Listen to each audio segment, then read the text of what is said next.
জুতা খুলে কিন্তু ঢেল দেব। জুতো খুলছো কেন? ওকে ধরো। আচ্ছা যাচ্ছি। এই দাঁড়া বলছি।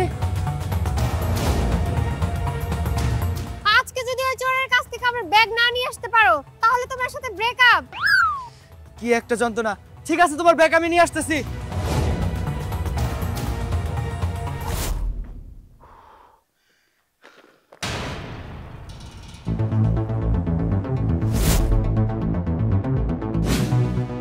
এই দাঁড়া বলছি।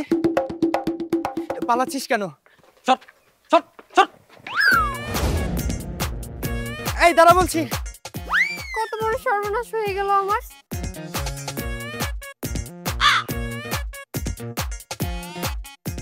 আমার দিকেই তো আসতেছে। বাইগান।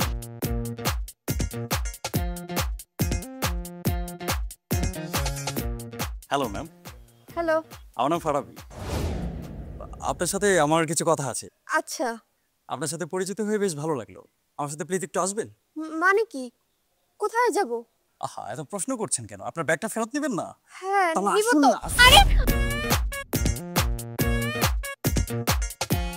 হ্যাঁ হ্যাঁ, এ তো দেখি চোর না, এ তো দেখি ডাকাত। আমার গার্লফ্রেন্ড না কই যায়? দাঁড়ান বলছি, কই যান? আরে আসেন না, আসেন তো। আরে ছাড়েন তো। কোথায় নিয়ে যাচ্ছেন? সমস্যাটা কি আপনার? একটু আগে আমার ব্যাগটা চুরি করেছেন, এখন কি আবার আমাকে চুরি করতে চাচ্ছেন? শুনেন, আমি কিন্তু ব্যাগ না, আমাকে চুরি করা এত সোজা না। আমি কেন আপনাকে চুরি করতে চাইবো? ইভেন আমি তো আপনার ব্যাগটাই চুরি করতে চাই না। আমি যদি আপনার ব্যাগটা চুরি করতে চাইতাম তাহলে কি আমি আবার ফিরে আসতাম বলুন? সেটা তো ঠিক আছে, কিন্তু আপনি আমার ব্যাগটা নিয়ে দৌড় দিলেন কেন? আর আমাকেই বা এখানে নিয়ে আসলেন কেন? আপনার মতলবটা কি? বললাম তো আমি একজন চোর, আর আমার কাজই হচ্ছে চুরি করা। আপনার ব্যাগটা আমি চুরি করে চলেই যেতাম, কিন্তু ব্যাগটা খোলার পর এমন জিনিস দেখলাম না, মানে নিজের বিবেককে আর মানাতে পারলাম না। আপনি কি বলতে যাচ্ছেন?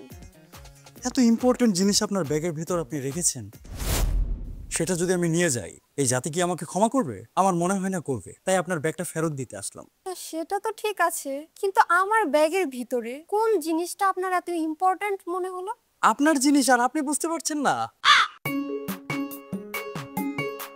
এই যে ম্যাডাম, আপনার ব্যাগের ভিতরে আপনি ব্লাশন রেখে দিয়েছেন। এটা যদি আমি নিয়ে চলে যেতাম আপনার কত বড় ক্ষতি হয়ে যেত আপনি বলুন তো। হ্যাঁ তা অবশ্য ঠিক, আমার অনেক বড় ক্ষতি হয়ে যেত, কিন্তু আপনি ব্লাশন চিনেন?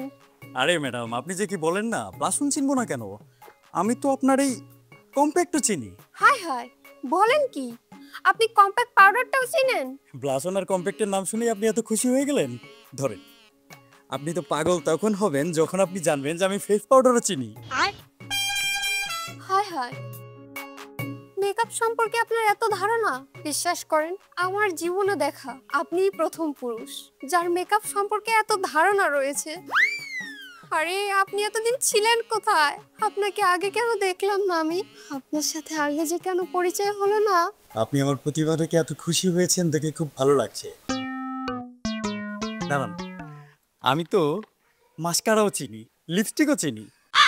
আর এই যে ম্যাডাম চার্জার, এটা দিয়ে ফোন চার্জ করে, তাই না? বাহ, মেকআপ সম্পর্কে তো দেখছি আপনার চমৎকার ধারণা। ম্যাডাম, একজন সচেতন পুরুষ হিসেবে আমি মনে করি প্রত্যেকটা পুরুষের মেকআপের সম্পর্কে বিস্তারিত ধারণা থাকা উচিত। এই যে আপনার হাতে যে ব্লাশনটা, সেটা যদি কেউ ইউজ করে সে দেখতে সুন্দর হয়ে যায়, যদি ইউজ না করে সে দেখতে পচা হয়ে যায়। আর যদি কেউ এক্সপায়ার ডেটেডটা ইউজ করে তাহলে তার স্কিন ড্যামেজ হয়ে যায়। আর ওই যে আপনার হাতে যে কম্প্যাক্ট পাউডারটা রয়েছে, এটা যদি কেউ ইউজ করে সে দেখতে সুন্দর হয়ে যায়, যদি ইউজ না করে দেখতে পচা হয়ে যায়। আর যদি কেউ এক্সপায়ার ডেটেডটা ইউজ করে তার স্কিন ড্যামেজ হয়ে যায়। এই যে আমার হাতে যে ফেস পাউডারটা দেখতে পাচ্ছেন, এটা যদি কেউ ইউজ করে সে দেখতে সুন্দর হয়ে যায়, যদি ইউজ না করে দেখতে পচা হয়ে যায়। আর যদি কেউ এক্সপায়ার ডেটেডটা ইউজ করে তার স্কিন ড্যামেজ হয়ে যায়। লিপস্টিকের ক্ষেত্রেও কিন্তু একই ম্যাডাম, যদি কেউ ইউজ করে সে দেখতে সুন্দর হয়ে যায়, আর যদি ইউজ না করে দেখতে পচা হয়ে যায়। আর যদি কেউ এক্সপায়ার ডেটেডটা ইউজ করে আর স্কিন ড্যামেজ হয়ে যায়।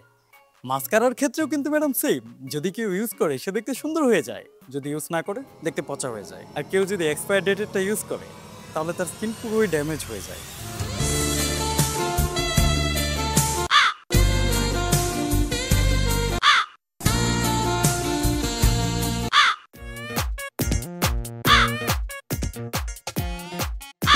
আপনি একদম ঠিক কথাই বলেছেন। এই মেকআপ প্রোডাক্টগুলো যদি কেউ ইউজ করে তাহলে সে অনেক বেশি সুন্দর হয়ে যায়, আর যদি কেউ ইউজ না করে তাহলে সে অনেক বেশি কালো হয়ে যায়।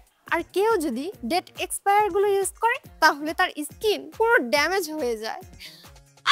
আপনার জ্ঞান দেখে আমি মুগ্ধ হয়ে গেলাম। Thank you so much. এগুলো আবার বেশি গরম সহ্য করতে পারে না। দিন, এদেরকে আমি ব্যাগের ভেতরে রেখে দিচ্ছি। ঠিক আছে, দিন। এবার আমার ব্যাগটা দিন। নিন। Thank you. ওয়েলকাম। আরে তুমি এখানে এই লোকটার সাথে কি করতেছো? আপনি আমার গার্লফ্রেন্ডকে নিয়ে চলে আসছেন কেন? আপনি তো বাজে একটা লোক। একে তো আমার গার্লফ্রেন্ডের ব্যাগ চুরি করেছেন, তারপরে আবার আমার গার্লফ্রেন্ডকে নিয়ে চলে আসছেন। ভাই, আসলে আমি আপনাদেরকে বিরক্ত করতে চাইনি, এটা ইচ্ছা করে করিনি। তারপরেও যেহেতু আপনাদের দুইজনকে আমি বিরক্ত করে ফেলছি, আমি আপনার কাছে ক্ষমা চাচ্ছি। হাই, আপনি থামেন। আর এই যে তুমি, উনি কেন সরি বলবে? আর উনার সাথে এভাবে কথা বলার সাহস তুমি কোথায় পাও? মানে মানে আমি উনার সাথে নিজের ইচ্ছাতেই এখানে এসেছি। হ্যাঁ? বুঝতে পেরেছো? ইচ্ছাতে? হ্যাঁ, ইচ্ছাতে। আমরা তো কথা বলে এখানে আসছি, এখানে তো কেউ কাউকে জোর করে নিয়ে আসেনি। আপনি এভাবে কথা বলছেন কেন আমার সাথে? রাইট। এসব তুমি কি বলতেছো? তুমি কি পাগল হয়ে গেছো? এই লোকটা তো একটা চোর, মহাচোর। তুমি এই লোকের সাথে আসতে যাবে কেন? তাছাড়া তোমার সাথে আমার রিলেশন আছে, এই লোকটার সাথে তুমি কেন যাবা? এই শোনো, তোমার কাছে জবাবদিহিতা করতে আমি বাধ্য নই। আর কিসের রিলেশন? হ্যাঁ, তুমি আমাকে কোনোদিন বুঝেছো আমি কি চাই? সামান্য আমার চাওয়া পাওয়ার সম্পর্কে তোমার তো কোনো ধারণাই নেই। তুমি জানো আমি কোথায় যেতে পছন্দ করি, কি খেতে পছন্দ করি, কি ভালো লাগে আমার? তুমি তো কিছুই জানো না। কোন ব্র্যান্ডের কসমেটিক্স আমার পছন্দ, সেসব বিষয়ে তো তোমার কোনো আইডিয়াই নেই। তাহলে আমি তোমার সাথে কেন থাকবো বলো? আরে যে এই লোকটাকে দেখতে পাচ্ছ? এই লোকটার সাথে আমার মাত্র 2 মিনিট আগে পরিচয় হয়েছে, অথচ উনি তোমার থেকে আমাকে অনেক ভালো বুঝে। আবার নিজেকে বয়ফ্রেন্ড দাবি করছে, তাই না? আসছে আমার বয়ফ্রেন্ড। আসছে আমার বয়ফ্রেন্ড? খুব বয়ফ্রেন্ড হয়েছেন না? তুমি এসব কি বলতেছো? তুমি তো দেখি সত্যি সত্যি পাগল হয়ে গেছো। এই লোকটা তো একটা চোর, একটু আগে তোমার ব্যাগ চুরি করে পালাচ্ছিল। চুপ, একদম চুপ। চুপ। তুই চোর, তোর 14 গুষ্টি চোর। চোর চোর ছাগল চোর কোথাকার। ছাগল চোর। এই, আপনি চলুন তো। হ্যাঁ চলুন। না, আপনি কেন যাবেন? আপনি থাকেন ছাগল চোর।